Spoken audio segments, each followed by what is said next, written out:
নমস্কার বন্ধুরা, সবাইকে স্বাগতম জানাই সনাতনী জ্ঞান ইউটিউব চ্যানেলের পক্ষ থেকে।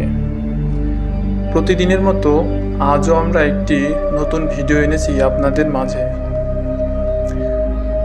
আজকের আলোচনার মূল বিষয় একাদশীর মাহাত্ম্য।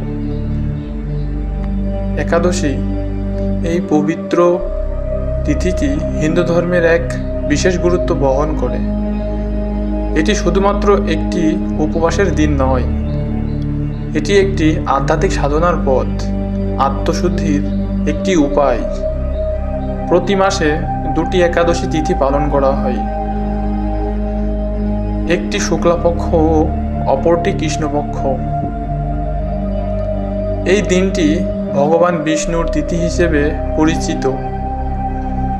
একাদশীতে উপবাস রাখলে শরীর শুধু শুদ্ধই হয় না, মনও নির্মল হয়। শাস্ত্রে বলা হয়েছে একাদশী উপবাসে সহস্র অশ্বমেধ যজ্ঞের ফল লাভ হয়। উদাহরণস্বরূপ আমরা বলতে পারি দ্রৌপদী, রুক্মিণী বা পিপ্পলাদ মুনির উপাখ্যান। এই উপাখ্যানে একাদশীর মাহাত্ম্য উল্লেখ করা আছে। একাদশী পালন করে পাপমোচন, মানসিক শান্তি ও ঈশ্বর লাভের পথ প্রশস্ত হয়। এই তিথিতে শুধুমাত্র খাদ্য বর্জনই নয়, কাম, মানুষের ক্রোধ, মানুষের লোভ, মানুষের মোহ ইত্যাদি রিপুগুলোকেও সংযত রাখতে বলা হয়েছে। কারণ একাদশী মানে 10 ইন্দ্রিয় ও এক মন, এই 11কে নিয়ন্ত্রণ করাই হচ্ছে একাদশীর আসল উদ্দেশ্য। মানুষের মনে থাকা সাধারণ প্রশ্ন, উপবাস না রাখলে কি একাদশীর মাহাত্ম্য পাওয়া যায় না? উত্তরে বলা যায় হ্যাঁ।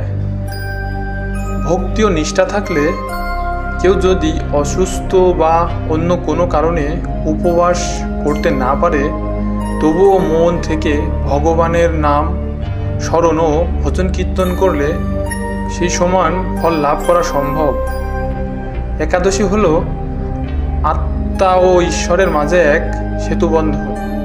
আসুন আমরা সবাই একাদশী পালন করে আমাদের জীবনকে আরও শুভ ও পবিত্র অর্থবহ করে তুলি।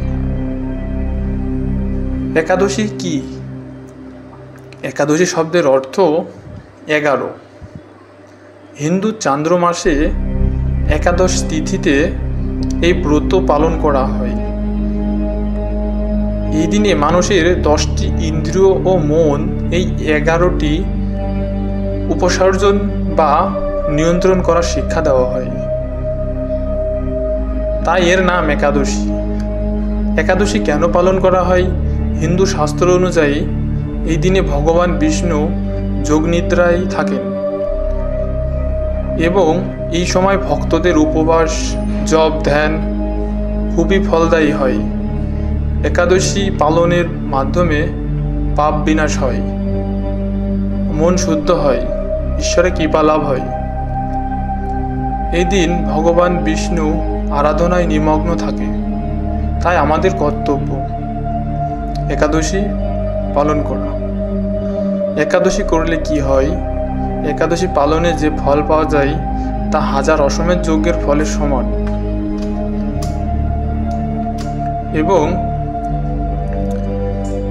শরীরের দোষ দূর হয়, মন শান্ত হয়, ইচ্ছাশক্তি বৃদ্ধি পায় এবং সব ধরনের পাপ ও দুর্ভাবনা থেকে রক্ষা পাওয়া যায়।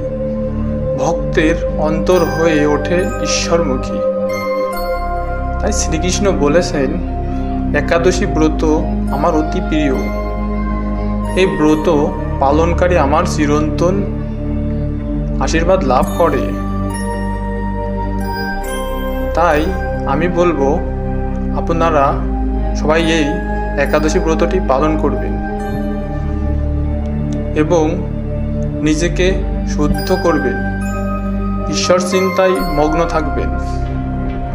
কেননা এটি আমাদের আত্মিক উন্নয়নের এক ধাপ এগিয়ে নিয়ে যেতে পারে। পরিশেষে একটি কথাই বলবো, আপনারা যদি একাদশীকে ভালোবেসে থাকেন, তাহলে আপনারা কমেন্ট বক্সে অবশ্যই লিখে যাবেন আপনারা কে কবে থেকে একাদশী পালন শুরু করেছেন। ধন্যবাদ সবাইকে। সনাতনী জ্ঞান ইউটিউব চ্যানেল